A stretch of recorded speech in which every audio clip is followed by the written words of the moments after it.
அதான் இந்த அழகருடைய ஒரு தனி சிறப்பு. கோவிந்தான்னு சொன்னீங்க இல்லையா, அந்த கோவிந்தான்னு சொன்ன ஒருத்தர் இங்க இன்னொரு ஜீவ சமாதியும் இருக்கு இல்லைங்களா, அவரை பத்தி கொஞ்சம் சொல்லுங்க.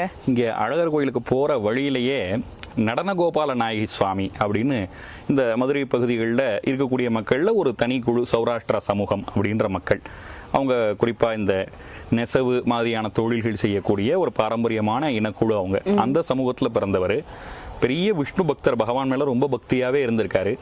எந்த அளவுக்கு அவருக்கு பக்தி இருந்திருக்கு அப்படின்னா, அவர் ஒரு குறிப்பிட்ட காலம் விரதம் ஆரம்பித்து, அதுவும் மௌன விரதம், தமிழ்நாட்டுடைய பல பகுதிகளுக்கு போயிருக்கார். அப்படி போனப்பெல்லாம் அமைதியாகவே இருந்திருக்கார். அமைதியாகவே இருந்து திருப்பதி மலை ஏறி நடந்தே போய், இன்னைக்கு திருப்பதிக்கு போகிறது நம்ம ராத்திரி உட்காந்தா காலைல போய் இறங்கிடலாம். ஆனால் அன்னைக்கு திருப்பதி அப்படி இல்லை. போகிற வழியில் ஏதாவது பிக்ஷையா வாங்கி அதைத்தான் சமைச்சு சாப்பிட்டுக்கணும். அந்த அளவுக்கு ரொம்ப கடுமையான விரதங்களோட திருப்பதிக்கு போய் அந்த திருப்பதி பெருமாளை பார்த்து வாயை திறந்து கோவிந்தா அப்படின்னு சொல்லியிருக்காரு. அதுக்கப்புறம் அவர் நிறைய சௌராஷ்டிரா தன்னுடைய தாய்மொழியிலையும் தமிழையும் நிறைய கவிதைகள், பெருமாள் மேல நிறைய பக்தி பாடல்கள் பாடியிருக்காரு. அவருடைய சமாதியும் கூட அழகர் கோயில் போற வழியில தான் இருக்காரு. திரு அரசு அப்படின்னு சொல்றது. அவருக்கு பெருமாள் சொல்றார், நான் இந்த நாள்ல இந்த நட்சத்திரத்துல உன்னை நான் ஏத்துக்கிறேன் அப்படின்னு சொல்ல அவரு தன்னுடைய அடியார்களோட காத்திருக்கார். அவர்கிட்ட இன்னொரு விசேஷம் என்னன்னா, அவர் இந்த மாதிரி பல ஊர்களுக்கு போய் சஞ்சாரம் பண்ணிட்டு வர்ற பொழுது ஒரு இடத்துல அவருக்கு நீ இப்படியே இரு அப்படின்னு ஒரு அனுகிரகம் கிடைக்குது. எப்படி இருக்கணும் அப்படின்னா, ஒரு பெண்ணாகவே அவர் பெண்ணை போலயே சேலை உடுத்திருப்பார். அவர் பிறப்பால ஆண் அப்படின்னாலும் பெண்ணை போல சேலை உடுத்திருப்பாரு. ஆண்டாளுடைய நினைவாவே அவர் இருந்தனால ஆண்டாளுடைய கொண்டை, சாய் கொண்டை இருக்கு இல்லையா, அந்த மாதிரி ஒரு ஆண்டாள் கொண்டை பெண்ணை போல சேலை உடுத்திக்கிறது, காலில் அந்த சலங்கை கட்டிக்கிறது, கையில் அந்த தாளம் போடுறது, அதுதான் இன்னைக்கு அவருடைய அந்த நினைவு கோவில்ல, அவருடைய அந்த சமாதி கோவில்ல இதெல்லாம் கூட இன்னும் வச்சு வழிபாட்டில் வச்சுட்டு இருக்காங்க. ஒரு நடனகோபால் நாயகி சுவாமி அவர் தன்னுடைய உறவினர்கள், பக்தர்கள் எல்லாரும் இருக்கையில, இதோ பெருமாள் வந்துட்டார், என்னை கூப்பிட்டுட்டாரு அப்படின்னு எல்லாத்தையும் பெருமாளுடைய வருகையை காமிச்சிட்டு அந்த நிமிஷத்துலேயே ஒரு வைகுண்ட ஏகாதசி மாதிரியான ஒரு நல்ல நாளில் அவருடைய பிராணனும் போச்சு, பகவான்கிட்ட அவர் போய் சேர்ந்தாரு அப்படின்றது இங்கே ஒரு பெரிய ஒரு பெருமைக்குரிய ஒரு விஷயம். அழகர் மேல அவ்வளவு தீவிரமான பக்தி. அந்த இடத்தோட பேர் திரும்ப ஒரு வாட்டி சொல்லுங்க. காதக்கிணறு அப்படின்ற இடம். காதக்கிணறு மதுரையில இருந்து அழகர் கோயில் போற வழியில கடற்கரைந்தல் தாண்டி காதக்கிணறு அப்படின்ற இடம்.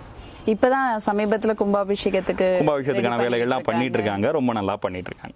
சித்தர் பூமி சார்பாக ஆன்மீக நண்பர்கள் அனைவருக்கும் அன்பு வணக்கம். வாருங்கள், இன்றைய பதிவுக்கு நாம் செல்வோம். ஸ்ரீமத் நடன கோபால நாயகி சுவாமிகள். குருவே சரணம், திருவடி சரணம். சுவாமிகளின் வரலாறு. எங்கள் ஆன்மீக பயணத்தின் தொடர்ச்சியாக முதலில் மதுரையிலிருந்து அழகர் கோவில் செல்லும் வழியில் அமைந்திருக்கும் ஸ்ரீமத் நடன கோபால நாயகி சுவாமிகள் ஜீவ சமாதிக்கு சென்றிருந்தோம். நடனகோபால நாயகி சுவாமிகள் மதுரையில் 1843 ஜனவரி 9 மார்கழி மிருகசீரிட நட்சத்திரம் வியாழக்கிழமை அவதரித்தார். இவரது தந்தையார் ரங்காரியர், தாய் லக்ஷ்மிபாய். பெற்றோர் பிள்ளைக்கு ராமபத்ரன் என்று பெயரிட்டனர். பள்ளியில் படித்த காலத்தில் ஓம் என்ற மந்திரத்தின் பொருளை கேட்டு ஆசிரியர்களையே திகைக்கச் செய்தார். அவரது மனம் எப்போதும் இறைச்சின்னையிலேயே இருந்தது. இளமையில் வணிகர் ஒருவரிடம் கணக்கெழுதும் பணியில் சேர்ந்தார். ஆனால் வணிகர் ராமபத்ரனின் இறைச்சின்னையை கண்டு வேலையை விட்டு வெளியேற்றினார். பின்னர் தன் வீட்டு தொழிலான நெசவு தொழிலை செய்தார்.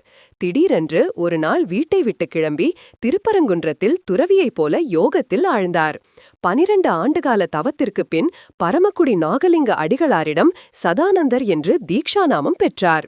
சித்தரைப் போல பல அற்புதங்களை நிகழ்த்தி மக்களிடம் பிரபலமானார்.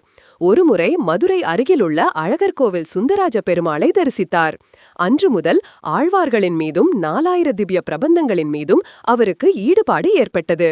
நம்மாழ்வார் அவதரித்த ஆழ்வார் திருநகரிக்கு சென்றார். அங்குள்ள ஆதிநாத சுவாமியை தரிசித்தார். அங்கே நம்மாழ்வாரின் திருவாய்மொழி பாடல்களை வடபத்ராரியர் என்ற பக்தர் பாடிக்கொண்டிருந்தார். அந்த வரிகள் சதானந்தரின் மனதை கொள்ளை கொண்டது. அவர் அந்த பக்தரை சாஷ்டாங்கமாக பணிந்து தமக்கு வழிகாட்டும்படி கேட்டுக்கொண்டார். அந்த பக்தர் அவரை தன் இருக்கிடத்திற்கு அழைத்துச் சென்றார். விஷ்ணுவின் அம்சம் நிறைந்த சதானந்தருக்கு நடனகோபால் என்று பெயரிட்டார். ராமானுஜரின் விசிஷ்டாத்வைதம், கீதா பாஷ்யம், பிரம்மசூத்திர பாஷ்யம், பகவத்கீதை, விஷ்ணு புராணம், 4000 திவ்ய பிரபந்தம் ஆகியவற்றை அவரிடம் கற்று முடித்தார். தன்னை ஒரு பெண்ணாகவும் திருமாவை ஆணாகவும் கருதி ஹரிபக்தியில் ஆழ்ந்தார். பின் பல திவ்ய தேசங்களுக்கு தீர்த்த யாத்திரை புறப்பட்டார்.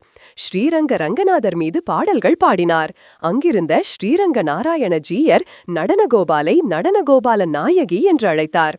தம்முடைய வாழ்நாள் முடிய இருப்பதை முன்கூட்டியே உணர்ந்து அழகர் கோவில் அருகிலுள்ள காதக்கிணறு என்னுமிடத்தில் தமக்கான பிருந்தாவனத்தை சமாதி அமைக்குமாறு கூறினார்.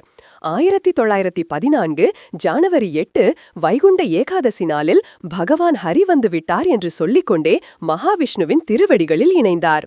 நடனகோபால நாயகி சுவாமிகள் என்று பக்தர்களால் இன்று போற்றப்படுகிறார்.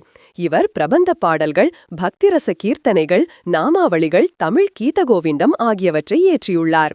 ஸ்ரீமதே ராமானுஜா என்ற மந்திரம் ஜெபித்தால் மன தூய்மை உண்டாகும் என்கிறார் சுவாமிகள். ராமானுஜரின் உரைகளையும் உபதேசங்களையும் படிக்க வேண்டும் என்று நம்மை வேண்டுகிறார். பிருந்தாவன கோயிலில் இவர் வழிபட்ட ருக்மணி சத்யபாமா சமேத நடனகோபால கிருஷ்ணர் விக்கிரகம் உள்ளது. இவர் பயன்படுத்திய ஆண்டாள் கொண்டை, துளசிமணி மாலை, பாதுகையை, காலணி ஆகியவற்றை இங்கு தரிசிக்கலாம். இவரது அவதார தினம் டிசம்பர் 21 மார்கழி மிருகசீரிஷ நட்சத்திரத்தில் பிருந்தாவனத்தில் கொண்டாடப்படுகிறது. திருவடி சரணம். நன்றி, வணக்கம். நன்றி வணக்கம். சித்தர் பூமி சேனலை சப்ஸ்கிரைப் செய்து ஆதரவு கொடுங்கள். அதிகம் பகிருங்கள். சித்தர் அருள் கிடைக்கும். என்றும் இறைபணியில் சித்தர் பூமி.